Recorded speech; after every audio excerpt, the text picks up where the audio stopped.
बच्चों, आज के वीडियो में हम घातांक और करणी से संबंधित क्वेश्चंस करेंगे। तो यहाँ पर इस वाले में है कि इसका घातांकीय रूप क्या है और यहाँ पर दिया है करणी रूप। तो ये करणी रूप में लिखा है, ये घातांकीय रूप में लिखा है, इन्हें चेंज करना है। तो यहाँ पर कैसे करेंगे, इसका घात के रूप में लिखेंगे। तो ऐसे लिखेंगे, देखिए अगर करणी में दिया हो तो करणी में अगर 4 है तो इसका मतलब 3/4 की घात 1/4। ठीक है। अब इसको, ये हो गया आपका, ये घात रूप में लिख गया। ठीक। अब इस वाले को करणी रूप में लिखना है तो 11/17 करणी का चिन्ह लगाएंगे, 1/11 तो करणी में कितना लिखेंगे 11। ये भी आपका हो गया। इस तरीके से लिखा जाता है। तो जहां पर 1 बटे में जो भी है वो करणी में ये करणी का चिन्ह लगा के लिख दिया जाता है। जैसे लिखा हो, अगर मान लीजिए a की पावर 1/n, तो करणी में हो जाएगा यहां n। ठीक है, इस तरीके से। तो इस तरह का यहां पे करना है। इसका मान पूछा है तो पहले देखिए 1/49 की पावर -1/2 है, इसे प्लस में करना है तो ऊपर आ जाएगा 49 की पावर 1/2। और 49 को आप लिख सकते हैं, 49 होता है 7 का वर्ग, 7 का वर्ग और उसकी पावर 1/2। अब देखिए घात की घात है तो घातों की क्या हो जाती है, गुणा, 2 गुणा 1/2, ये कट गया। 7 की घात 1 का मतलब क्या हुआ, 7। ये भी हो गया आपका। अगला सवाल हम करते हैं। तो देखिए यहां पर क्या है, इसको यहां 2 की घात में है, यहाँ 4 की घात में है और यहाँ सब में 2 की घात में है, तो इसको भी 2 की घात में ही लिख लीजिए। 2 की घात 10 प्लस n गुणा 2 की घात, 2 की घात 2 हो जाएगा ये, और यहां हो गया 3n-5। इसके बटे में हम लिखेंगे 2 की घात, अब देखिए 4n+1। अगर आधार समान है तो गुणा में घातें क्या होती हैं, जुड़ती हैं। तो इसमें ये और जोड़ दीजिए 3n-1, तो ये +1 -1 कैंसिल हो गया। ऊपर भी हम ऐसा ही कर सकते हैं, 2 की पावर 10 + n। और यहाँ पर जो है ये भी आधार समान है, गुणा में घातें जुड़ेंगी। तो जुड़ेंगी तो क्या हो जाएगा, यहाँ पर इसको ब्रैकेट को खोलिए तो ये हो जाएगा 6n-10। अब ये और ये कट गया, नीचे आपका क्या बचा, 2 की पावर 7n। देखिए 4n और 3n 7n, और ऊपर भी 6n और n क्या हो गया 7n, और नीचे भी 2 की पावर 7n। तो क्या हो गया, इसको ये भी कैंसिल हो गया 1। तो ये आपका आंसर आ गया। अगले वाले में x की वैल्यू निकालनी है तो आपको ये वाला फॉर्मूला याद होगा, a - b का whole square, a² + b² - 2ab। तो यहाँ इसी से ही आपको ब्रैकेट ओपन करना है, x² + 1 - 2x। देखिए दोनों की गुणा करेंगे, उसका दुगुना कर देंगे यहाँ पर माइनस में। अब यहाँ पर इसको करेंगे तो पहले का वर्ग करेंगे तो हो जाएगा 4x², दूसरे का वर्ग करेंगे तो हो गया 3 का वर्ग 9, माइनस दोनों की गुणा करिए, 3 दूनी 6x और उसका क्या हो जाएगा दुगुना 12x। अब देखिए इस तरफ सब लेके आएंगे, किसी भी तरफ ले आइए, अगर इधर ले जाएंगे तो x² माइनस में हो जाएगा, ये 4x² माइनस में यहाँ हो जाएगा कि नहीं हो जाएगा। तो आप ये वाले इस तरफ ले आइए ताकि ये प्लस में रहे। 4x² + 9 - 12x। अब ये सब लाएंगे तो इधर आ जाएगा तो माइनस में x² हो जाएगा, इस तरफ लाएंगे ये भी -1 हो जाएगा, और ये वाला किस में हो जाएगा प्लस में, बराबर 0। ठीक है। अब क्या होगा, देखिए 4x² में से एक x² जाएगा तो 3x²। अब 12x माइनस के हैं और प्लस के 2x है तो माइनस के 10x बचे। ठीक है। प्लस के 9 माइनस के 1 तो क्या हो जाएगा प्लस का 8 बराबर 0। आपने इतना सॉल्व कर लिया। अब क्या करते हैं, आपको ये गुणनखंड करना आता होगा तो हम इसको कैसे करेंगे इसका गुणनखंड। तो यहाँ पर देखिए क्या करते हैं, जब गुणनखंड करते हैं, आपको याद आ रहा होगा कि इस पे मैं वीडियोस बना चुकी हूँ। तो अगर आपने नहीं देखा हो तो ऐसे करते हैं, जो अचर वाला है और एक्स स्क्वायर के कोफिशिएंट की गुणा करते हैं। तो 8 तिया 24, यहाँ पर जो आपका चिन्ह है इसको देखते हैं। तो 8 तिया 24, 24 के ऐसे गुणनखंड कीजिए जिनका योग 10 हो। तो कौन कौन से हो सकते हैं सोचिए। एक तो 8 तिया 24, तो उनका योग हो जाएगा 11। और कौन सा है, 6 चौक 24, देखिए 6 और 4, 6 चौक 24 होता है, 6 और 4 ऐसे गुणनखंड हैं जिनका योग करने पर 10 आ रहा है। तो आप इसे ऐसे लिखेंगे, 3x² minus 6x minus 4x। देखिए अब -10x को ऐसे लिख सकते हैं ना, इसी तरीके से +8। अब इसमें से देखिए यहां पर इसको आगे कर देते हैं। इन आगे वाले दोनों पदों में क्या कॉमन है, तो यहाँ पर 3x कॉमन है, तो पहले में बचा x और दूसरे में बचा -2। ऐसे ही यहां पर भी देखिए क्या कॉमन है, यहाँ कॉमन देखिए 4, किसका, माइनस का 4 ले लीजिए, तो यहाँ बचेगा x और यहाँ पर प्लस माइनस का -2 हो गया। अब देखिए इन दोनों में, इसमें और इसमें क्या कॉमन है, x -2, और बराबर में यहां पर होगा 0। देखिए यहां पर भी बराबर में क्या होगा, 0। तो एक ये हो गया और दूसरा क्या हो गया गुणनखंड, 3x माइनस 4 इक्वल टू 0। तो इस वाले, अब या तो x -2 0 है या फिर 3x माइनस 4 0 है। तो अगर x -2 इक्वल टू 0 होगा तो x की वैल्यू क्या आ जाएगी, 2। भाई देखिए अगर आप ऐसे करते x -2 इक्वल टू 0 तो x बराबर 2 हो जाता। ऐसे ही अगर 3x माइनस 4 इक्वल टू 0 है तो x बराबर क्या हो जाएगा, x बराबर हो जाएगा 4/3 हो गया।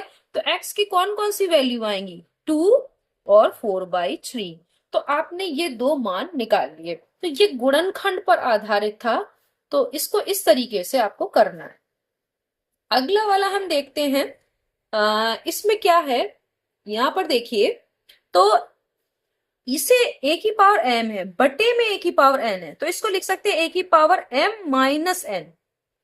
लिख सकते हैं कि नहीं, क्योंकि ये a की पावर n ऊपर जाएगा तो माइनस का हो जाएगा, और आधार समान हो तो गुणा में घातें जुड़ती हैं, और एक दूसरा भी भाग में घातें घटती हैं अगर आधार समान हो। तो ये भाग ही है, इसे दो तरीके से समझ सकते हैं। ये भाग ही है, देखिए a की पावर m बटे में a की पावर n, तो यानी a की पावर m को a की पावर n से भाग दिया गया, तो भाग में घातें घटेंगी तो डायरेक्ट ऐसे हो जाएगा, या फिर अगर हम इसे ऊपर ले जाएंगे तो a की पावर -n हो जाएगा, और फिर अगर आप उसे जोड़ेंगे तो भी यही आएगा। तो दोनों तरीके से, चाहे आप उसे भाग रूप में सॉल्व कीजिए, चाहे इसे ऊपर ले जाके गुणा रूप में करिए। अब इसके गुणा में क्या है, m प्लस n। इसी तरीके से a की पावर n माइनस l और उसके गुणा में है n प्लस l। इस तरह से तीसरे में a की पावर l माइनस m और गुणा में है l प्लस m। ठीक है, अब देखिए घात की घात हो तो घातों की गुणा होती है, ये आपको पता है। तो m माइनस n और m प्लस n a की पावर, यहां पर गुणा में a की पावर n माइनस l और n प्लस l, यहां गुणा में a की पावर l माइनस m और l प्लस m हो गया।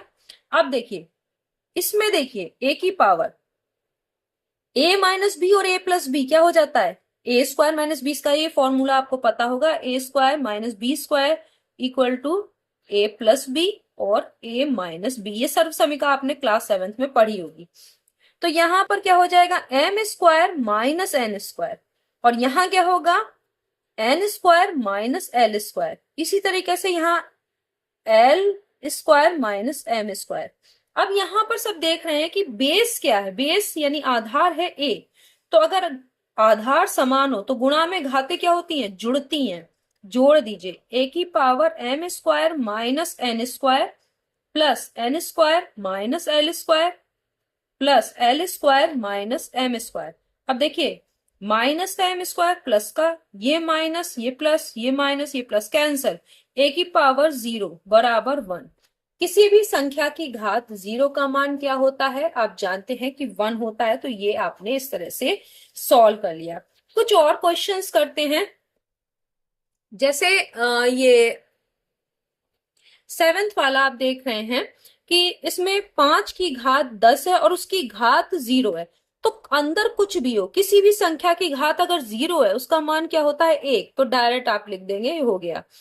अगला वाला देखिए, 3 का वर्ग यानी 3 का स्क्वायर क्या होता है, 9, 4 का स्क्वायर होता है 16 और उसकी पावर है हाफ यानी आधा, वर्गमूल।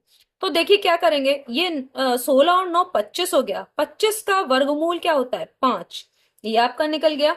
ये वाले देखिए, 1 का क्यूब 1 होता है, 2 का क्यूब 8 होता है, आपको ये क्यूब याद होंगे, और 3 का होता है 27। इन सबको जोड़ दीजिए तो देखिए कितना होगा, ये हो गया आपका 35 और 1 36। ठीक है, तो यहां पर ये जोड़ दिया और इसकी पावर है हाफ यानी वर्गमूल। 36 का वर्गमूल 6, क्योंकि 6 का वर्ग 36। तो आपने ये निकाल लिया। अगला वाला देखते हैं। ये देखिए, ये क्या है, x की पावर 5/7 और ये वाला है x की पावर 12/7। ठीक है, भाग में घातें क्या होती हैं, घटती हैं यदि आधार समान हो। तो आधार समान है, 5/7 माइनस 12/7 क्या हो जाएगा, डायरेक्ट भी लिख सकते थे, ऐसा करने की भी जरूरत नहीं थी, आप सीधे लिख सकते थे क्योंकि आधार समान थे। तो आप अगर डायरेक्ट कर सके तो ये ऐसे कर दीजिएगा और यहां हो जाएगा x की पावर, आपका डिनोमिनेटर में 7, ये घात में ही चल रहा है, x की गुणा में नहीं है।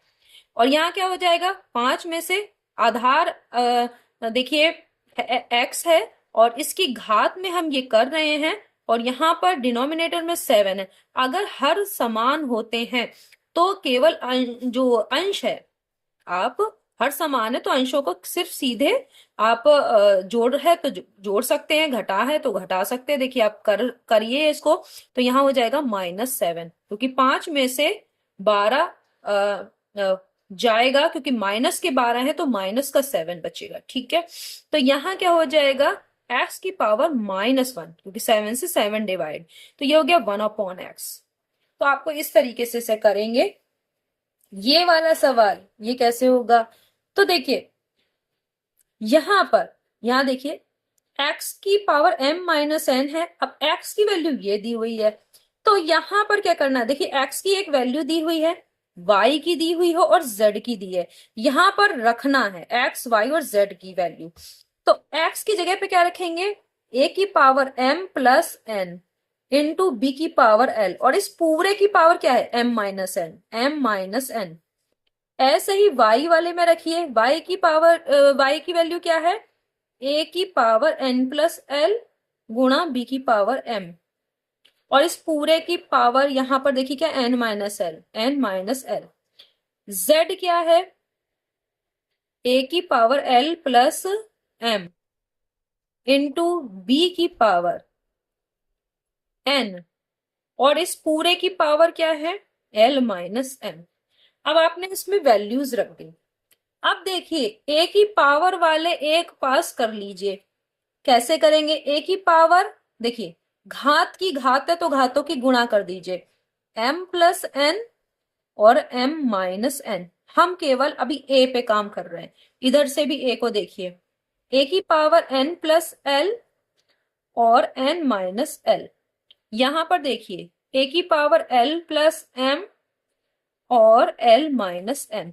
अब b वाले देखिए, b की पावर l, अब घातों की गुणा कर रहे हैं, L M minus N L. ठीक है, तो आप L M minus N L, यहां पर क्या है, b की power M N minus M L, यहां पर b की पावर क्या है, b की power N L minus N M, हो गया। अब देखिए यहां पर ए की power M square minus N square हो जाएगा। वो वाला भी फॉर्मूला मैंने आपको बताया था। देखिए A square minus B square equal to A plus B और ए माइनस बी। तो यहां पर इसको इस तरीके से लिख सकते हैं कि नहीं? आपने ये सर्व समीकरण यानी आइडेंटिटी पढ़ी है। यहां पर ए की power N square minus L square हो जाएगा। यहां ए की power L square minus M square हो गया। अब इधर देखिए बी की ये आधार समान है तो गुणा में क्या होता है? घातें जुड़ती हैं। जोड़ दीजिए L M minus N L plus ये वाला जोड़िए M N minus M L plus N L minus N M. ठीक है, इसमें भी वही होगा कि गुणा में क्या होता है? घातें जुड़ती हैं यदि आधार समान है। तो यहां भी आधार समान है, M square minus N square plus N square minus L square plus L square minus M square. B में क्या होगा? देखिए एल एम और ये माइनस का एल एम कैंसिल, माइनस का एन एल प्लस का कैंसिल, ये और ये कैंसिल। तो बी की पावर क्या हो गया? 0। और यहां भी देख रहे हैं ये माइनस ये प्लस कैंसिल, ये दोनों कैंसिल और ये दोनों कैंसिल। ए की पावर 0, बी की पावर 0, ए की पावर 0 भी 1, बी की पावर 0 1। किसी संख्या की पावर 0 1 होता है और ये आ गया फाइनली 1। तो आपने देखा कि किस तरीके से हम आराम से इन क्वेश्चंस को सॉल्व कर सकते हैं। बस थोड़ा सा पेशेंस के साथ आपको आइडेंटिटीज पता होनी चाहिए घातांकों करने के बारे में। ये क्वेश्चंस आपकी समझ को और बढ़ाने वाले हैं। तो नेक्स्ट वीडियो में हम फिर मिलते हैं, तब तक के लिए धन्यवाद।